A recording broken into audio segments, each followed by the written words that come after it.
दोस्तों नमस्कार, स्वागत है आप सभी का आपके अपने YouTube चैनल मिसलेनियस गुरुजी में। दोस्तों जैसा हम लोग को पता है कि आर ओ आर ओ की जो 2016 की पुनर्परीक्षा है 20 सितंबर 2020 में है और ज़्यादा दिन अब समय बचे नहीं हैं। तो ऐसे में सामान्य हिंदी से संबंधित साथियों कुछ यहाँ पे पॉइंट डिस्कस किए गए हैं। पॉइंट इसलिए बोल रहा हूँ दोस्तों कि जो पूरा फुल टेस्ट है आर ओ से संबंधित हिंदी के लिए, उसके लिए एक अलग सा प्लेलिस्ट है, एक अलग से प्लेलिस्ट है।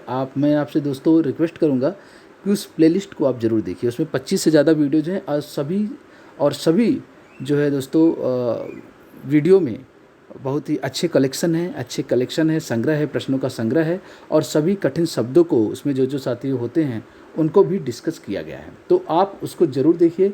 ये साथियों वीडियो बनाने का पर्पज़ है कि अब समय ज़्यादा है नहीं, तो पॉइंट के फॉर्म में देखेंगे हम लोग कि ज़्यादा किसमें गलत होने के चांसेस रहते हैं। तो इसलिए साथियों इस तरह का वीडियो मैं लेके आया हूँ। अगर आपको अच्छा लगे साथियों, मैं लगातार अपलोड करता रहूँगा। तो चलिए देखेंगे आज। साथियों चैनल का नाम मिसलेनियस गुरु है, जैसा आप जानते हैं। चैनल को सब्सक्राइब भी जरूर करिए। तो ठीक है, इसमें 6 टॉपिक हैं साथियों। पहले टॉपिक से मैंने कुछ विलोम शब्द लिए हैं, जहाँ तक मुझे लगता है दोस्तों कि इसमें जो है जो कन्फ्यूजन होते हैं साथियों, मुझे लगता है ऐसा कि मुझे कन्फ्यूजन होता है। तो पहला देखेंगे दोस्तों, इसमें उन्मीलन है। यहाँ पे देखेंगे हम लोग उन्मूलन है, उन्मूलन और एक है उन्मीलन। तो साथियों इसमें अक्सर गलतियाँ होने के साथियों जो चांसेस होते हैं, तो मैं आपसे रिक्वेस्ट करूँगा कि आप इसको लिख के प्रैक्टिस करिए। तो उन्मूलन का जो विलोम होता है वो होता है रोपड़ और आरोपण भी इसको बोल सकते हैं। ठीक है, रोपड़ और आरोपण भी। तो इस ठीक है दोस्तों, उन्मीलन का जो है इसमें रोपड़ या आरोपण। उन्मूलन का है साथियों रोपड़। देखिए बार बार होता है साथियों, उन्मूलन का है रोपड़ और उन्मीलन का क्या है? उन्मीलन का है दोस्तों वो है निमीलन। ठीक है, निमिलन। उन्मीलन का निमिलन, उन्मूलन का रोपड़। प्रतिपत्ति का क्या होता है? प्रतिपत्ति का क्या होता है? तो वो होता है निष्पत्ति। इसका विलोम होता है निष्पत्ति। अठाना का क्या विलोम होता है दोस्तों? तो वो होता है पुगाना। ठीक है, पुगाना। अठाना का विलोम होता है पुगाना। उन्मेष का विलोम होता है निमेष। ठीक है दोस्तों, हम लोग ऐसे ही प्रश्न डिस्कस करेंगे पॉइंट। उन्मेष का होता है विलोम निमेष। मंडन का होता है विलोम खंडन। ठीक है, गणतंत्र का राजतंत्र। साथियों जो अलग से प्लेलिस्ट की मैं बात कर रहा हूँ, उसमें सभी प्रश्नों को अच्छे से डिस्कस किया गया है, तो आप उसको ज़रूर देखिएगा। भौतिक का विलोम हो जाएगा, भौतिक का विलोम हो जाएगा आध्यात्मिक। ठीक है दोस्तों, भौतिक का विलोम हो जाएगा आध्यात्मिक।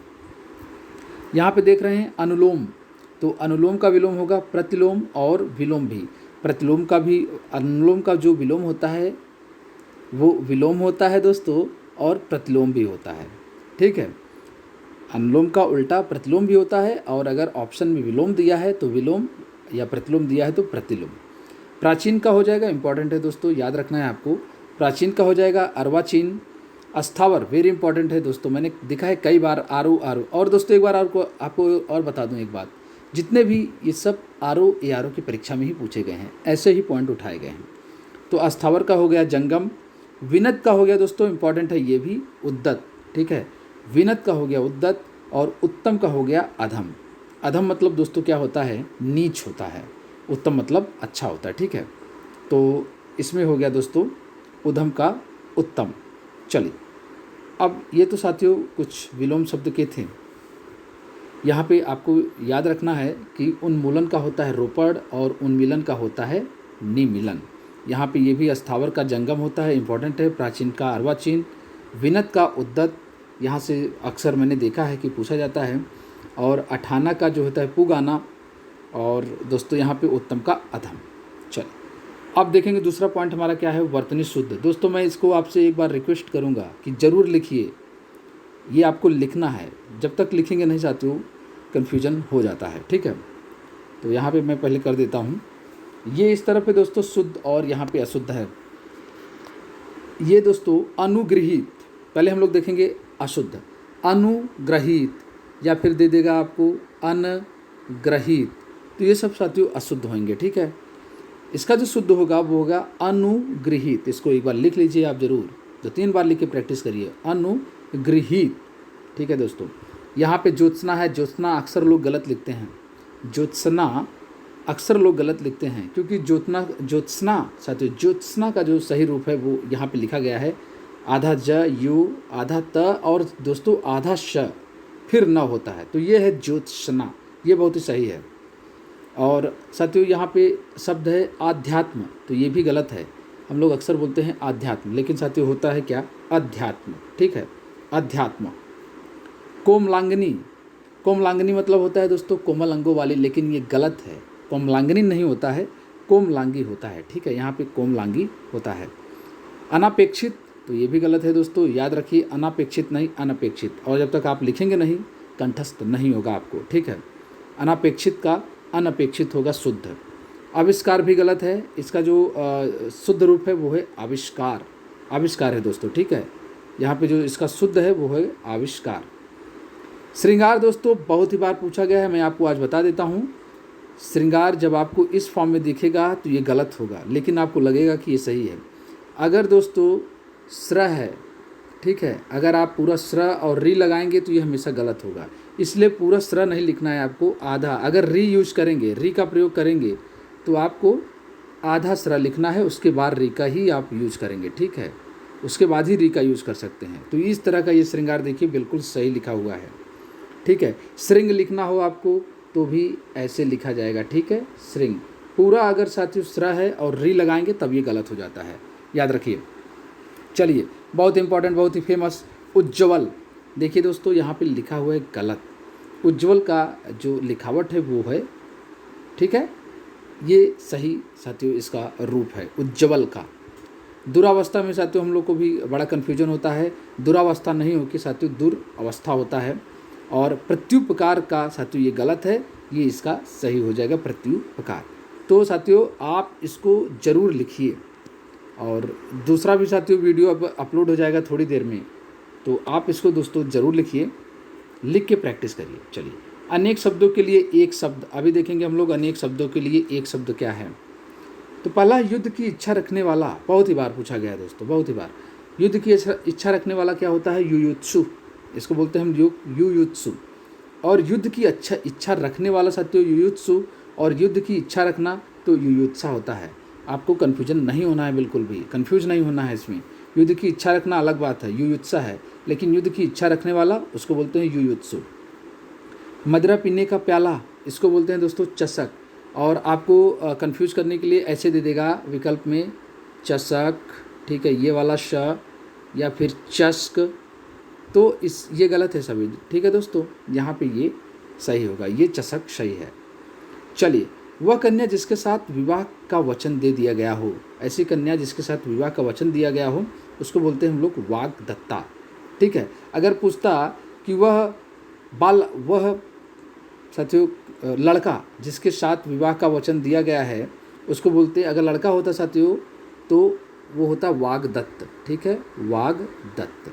चलिए जो स्त्री के वशीभूत है, अर्थात जो स्त्री का गुलाम है, स्त्री की ही बात अपने मानता है, उसको क्या बोलेंगे। तो इसमें बहुत साथियों विकल्प रहते हैं, त्रियावशी होता है, स्त्रीवश होता है, तो साथियों ये स्त्रैड है, हमेशा याद रखिए स्त्रैड। और इसको और बोलते हैं साथियों नामों से जनखा, जनाना या फिर मेहरा भी बहुत प्रचलन होता है अपने इधर शब्द। तो ये सभी जो है साथियों जो स्त्री की वशीभूत है उनके लिए होता है। तो स्त्रैड प्रोफेशनल है, मतलब ये आपको आंसर विकल्प में देखना है, स्त्रैड। जिसे किसी वस्तु की स्पृहा न हो, साथियों पहले बता दूं कि स्पृहा का अर्थ होता है इच्छा, तो जिसे किसी वस्तु की इच्छा न हो उसको बोलते हैं निस्पृह या फिर निष्प्रिय, ये दोनों ही सही है, आयोग ने इसको दोनों को सही माना है। तो जिसे किसी वस्तु की स्पृहा न हो, निष्प्रिय हो या निष्प्रिय, दोनों सही है। चलिए झगड़ा लगाने वाला मनुष्य क्या बोलते हैं, कोई मनुष्य झगड़ा लगाता है तो उसको बोलते हैं नारद, ठीक है, नारद का काम क्या था, झगड़ा लगाना। ऐसा कवि जो तत्काल रचना करता हो, तत्काल एक जो है रचना कर देता है उसको क्या बोलते हैं हम लोग, आशु कवि बोलते हैं, आशु कवि बोलते हैं, जो तुरंत बैठे बैठे कविता पढ़ देता है, ठीक है। जहाँ खाना मुफ्त में मिलता है उसको क्या बोलते हैं, इंपॉर्टेंट है दोस्तों, याद रखना है, सदावर्त, उसको बोलते हैं हम लोग सदावर्त। और जो अभी अभी उत्पन्न हुआ है, और साथियों 10वां है जो अभी अभी उत्पन्न हुआ है उसको बोलते हैं अद्य प्रसूत, अद्य प्रसूत, ठीक है। तो इसमें आपको रखना है जहाँ खाना मुफ्त में मिलता है दोस्तों सदावर्त उसको बोलते हैं, ऐसा कवि जो तत्काल रचना करता है उसको आशु कवि, जो स्त्री की वशीभूत हो जाए स्त्रैण, और वह कन्या जिसके साथ विवाह का वचन दिया गया है उसको बोलते हैं वाग्दत्ता। युयुत्सु भी आपको याद रखना है, ठीक है। चलिए अभी देखेंगे दोस्तों हम लोग चौथा जो टॉपिक है वो है तत्सम और तद्भव, ठीक है। तो यहाँ पे तत्सम रहेगा, इधर तद्भव, और ऐसे में इस लाइन में भी साथियों तत्सम तद्भव है। तो प्रतिभिज्ञान साथियों एक तत्सम शब्द है, और इसका जो तद्भव हो जाएगा वो हो जाएगा पहचान, ठीक है। चबूतरा साथियों यहाँ पे कुछ मिस्टेक हुआ है, ठीक है। चबूतरा लिखने में साथियों गलती हुई है। चबूतरा तद्भव है दोस्तों, यहाँ पे आप देख लीजिए, चबूतरा तद्भव है और इसका जो तत्सम है वो है चतवाल या फिर चत्वर, ठीक है। चबूतरा तत्सम है, चबूतरा तद्भव है, लिखने में यहाँ पे थोड़ा गलती हो गई है, और चतवाल या चत्वर इसका जो है तत्सम होगा। थाली जो है तद्भव है और इसका जो तत्सम होगा दोस्तों स्थाली होगा। क्या होगा? स्थाली। अटारी मतलब क्या होता है साथियों? छत। तो अटारी जो है तद्भव शब्द है, इसका जो तत्सम हो जाएगा वो है अट्टालिका। कपड़ा तद्भव है और इसका जो तत्सम हो जाएगा वो है करपट। साथियों वेरी इंपॉर्टेंट है यहाँ पे, केवट जो तद्भव शब्द होता है और इसका जो तत्सम होता है कैवर्त, ठीक है। चलिए यहाँ भी साथियों हल्दी का जो हो जाएगा हरिद्रा। साथियों अगर ये हरिद्रा आ जाए तो आपको इसीलिए मैं बोलता हूँ लिखते रहिए, ये गलत हो जाएगा, हरिद्रा, ठीक है। चलिए अगाड़ी तद्भव है, इसका जो तत्सम हो जाएगा वो होगा अग्रवर्ती। अजान भी पूछा गया है दोस्तों, अजान तद्भव है, इसका जो तत्सम हो जाएगा वो होगा अज्ञान। अजवायन जो खाने में यूज होता है अजवायन, तो इसका तत्सम हो जाएगा यवनिका। क्या हो जाएगा? यवनिका। अचानक का तत्सम हो जाएगा अज्ञानात। अजवायन क्या है दोस्तों? तद्भव, इसका तत्सम यवनिका है। अचानक का तत्सम हो जाएगा अज्ञानात। क्या हो जाएगा? अज्ञानात। अखरोट तद्भव है, इसका तत्सम हो जाएगा अक्षोट। अड्डा भी जातियों तद्भव है, इसका जो तत्सम हो जाएगा वो है अट्टा। और यहाँ पे इंपॉर्टेंट है अखाड़ा का जो साथियों तत्सम है वो है अक्षवाट, ठीक है, अक्षवाट। चलिए पांचवा टॉपिक है विशेष और विशेषण। लगातार साथियों वीडियो आते रहेंगे, अगर आपको पसंद आएगा तो ज़रूर कमेंट करिए। साथियों विशेष यहाँ पे है और विशेषण है, तो पहले आपको बताना है कि इसमें कुछ गलत हो गया है, यहाँ भी थोड़ा सा गलत है, इसको मैं करेक्शन कर दे रहा हूँ। विशेष जो होता है दोस्तों वो होता है समय, ठीक है, विशेष समय होता है और उसका विशेषण होता है सामयिक, ठीक है। तो यहाँ पे थोड़ा बदला हुआ है, आपको याद रखना है। मैं बोल रहा हूँ साथियों समय जो होता है वो विशेष होता है और उसका जो विशेषण होता है वो होता है सामयिक, ठीक है। यहाँ पे देखेंगे, यहाँ पर इसके बाद दूसरा सही है संभाषण विशेष है और इसका जो विशेषण हो जाएगा वो हो जाएगा संभाष्य, ठीक है। सभा भी विशेष है दोस्तों, सभा भी विशेष है और इसका जो विशेषण हो जाएगा वो हो जाएगा सभ्य। श्री का जो है विशेषण हो जाएगा वो है श्रीमान भरोसेमंद, श्रीमान राहुल द्रविड़। तो साथियों उनके आगे श्रीमान लगाया जाता है, इसलिए उनकी विशेषता बता रहा है। तो श्रीमान विशेषण हो जाएगा, श्री जो है विशेष है। शिकारी क्या है दोस्तों? ठीक है, शिकारी क्या है? शिकारी विशेष है कि विशेषण है, आपको बताना है। ये साथियों आपको कमेंट करके बताना है। शिकारी क्या, आपको इसमें कुछ कन्फ्यूजन लग रहा है? शिकारी क्या हो सकता है दोस्तों? शिकारी विशेष है कि फिर विशेषण है? चलिए ठीक है, आपको बताना है। शक्ति विशेष है और इसका जो विशेषण हो जाएगा वो हो जाएगा शाक्त। व्याकरण जो है साथियों ये भी विशेष है और इसका जो विशेषण हो जाएगा वो है व्याकरण, ठीक है। वैधव्य विशेष है, इसका जो विशेषण हो जाएगा वो हो जाएगा विधवा। और दोस्तों यहाँ पे विशेष से एक शब्द है विपर्य, तो इसका जो विशेषण हो जाएगा वो हो जाएगा विपरीत। और अधिकार का विशेषण हो जाएगा आधिकारिक, ठीक है, अधिकार का विशेषण हो जाएगा आधिकारिक। चलिए आज का जो अंतिम टॉपिक है, मतलब छठवां टॉपिक है, वो है साथियों पर्यायवाची शब्द से। ब्रह्मा के साथियों आप लोग बहुत जानते होंगे पर्यायवाची, लेकिन मैं ऐसे ही साथियों पर्यायवाची लेके आया हूँ जो थोड़ा सा याद नहीं होते हैं। तो ब्रह्मा का जो पर्यायवाची है वो लोकेश, इनको बोलते हैं अज। गिरापति, इनको बोलते हैं दोस्तों हम लोग गिरापति, अज, लोकेश, विधाता हम लोग ब्रह्मा जी को ही बोलते हैं। हिरण्यगर्भ हिरण्य गर्भ, वेरी इंपॉर्टेंट है, हिरण्य गर्भ और विधि, ये सब ब्रह्मा के पर्यायवाची हैं। तरंग क्या हो जाएगा, लहर तो जानते हैं साथियों, विची, विची और ऊर्मी, ऊर्मी साथियों तरंग का पर्यायवाची है, ठीक है।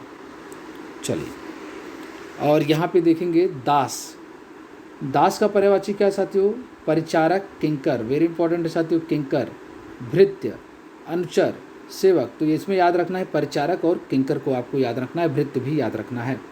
सिंह का साथियों हो जाएगा, शेर होता है जानते हैं हम लोग साथियों, लेकिन इसमें नाहर याद रखना है दोस्तों आपको, पंचमुख। इसके अलावा साथियों पंचानन होता है सिंह का, बहुत इंपॉर्टेंट, वही पूछा जाता है साथियों, पंचानन। तो वो सब तो साथियों फेमस है। यहाँ पे पंचमुख, नाहर हो गया, पंचमुख हो गया, केसी, ठीक है दोस्तों, केसी, केहरी, केहरी, और इनको बोलते हैं सिंह को हम महावीर और नखायुध। तलवार, तलवार का जो अन्य पर्यायवाची वो है चंद्रहास, करवाल और अस्सी, ठीक है, चंद्रहास, करवाल और अस्सी, ये तलवार के पर्यायवाची हैं। जीव का पर्यायवाची क्या हो गया, रसज्ञा, रसिका, चंचला, चंचला साथियों याद रखना है आपको। सूर्य, तो सूर्य में साथियों अंशुमाली, अर्क, पतंग, तरड़ी, ठीक है दोस्तों, तरड़ी और मार्तंड। चंडासु किसका पर्यायवाची है आपको बताना है दोस्तों, चंडासु किसका पर्यायवाची है। सरस्वती, इला, तो इला का पर्यायवाची है, सरस्वती का पर्यायवाची है इला। साथियों इला और किस चीज़ का पर्यायवाची होता है ये आपको कमेंट करके बताना है। इला और किस शब्द का पर्यायवाची है ये भी आपको बताना है। तो सरस्वती का इला हो गया, वागीशा हो गया, कर्णिका, ठीक है, कर्णिका, निधात्री, वेरी इंपॉर्टेंट है, निधात्री और गिरा। ओके, चलिए, कामदेव, कामदेव का क्या हो जाएगा, स्मर, अनंग, केतन, मनोभव, मयन, साथियों ये है मयन, ठीक है, क्या लिखा है, मयन और मकरध्वज। इसके अलावा कामदेव के साथियों बहुत से पर्यायवाची हैं, मार हो गया, मनमथ हो गया, मनोज हो गया, कुसुमशर हो गया दोस्तों। और ये किसके पति हैं, रति के, रति की पति हैं, इसलिए साथियों इनको रतिनाथ, रतिपति भी बोलते हैं। और इंद्र की पत्नी का क्या नाम है दोस्तों, उनका नाम है सची, तो वो सची के पति हैं। तो रति साथियों कामदेव की पत्नी का नाम है, तो इसलिए उनको रतिपति बोलते हैं। और यहाँ पे बहुत इंपॉर्टेंट है भौरा, भौरा है द्विरेफ, भौरे का ये तो आपको याद ही रख लेना है, द्विरेफ। और आपसे एक प्रश्न पूछ रहा हूँ मैं, द्विजी, द्विजी ये किसका पर्यायवाची है आपको बताना है, द्विजी, ठीक है। तो भौरा का हो गया द्विरेफ, चंचरी, मधुकर और खटपद। इसके अलावा क्या हो, अली, ओके, अली होता है, ये साथियों यहाँ पे लिखा है अली। तो ये साथियों पॉइंट के फॉर्म में है कि आप लोग बहुत सारे टेस्ट भी ले चुके हैं, हो चुके हैं अपना, या फिर ले रहे हैं अपना टेस्ट, तो वो तो लेते रहिए दोस्तों, लेकिन इस तरह का भी आपको देखना है एक एक अक्षर करके, ठीक है। चलिए, अगर वीडियो दोस्तों पसंद आए तो इसको लाइक करिए, शेयर करिए, और अगर आप डिमांड करेंगे साथियों मैं लगातार अपलोड करता रहूँगा, ठीक है, अगर ये प्रयास आपको पसंद आए। ओके दोस्तों, मिलते हैं कल, थैंक यू।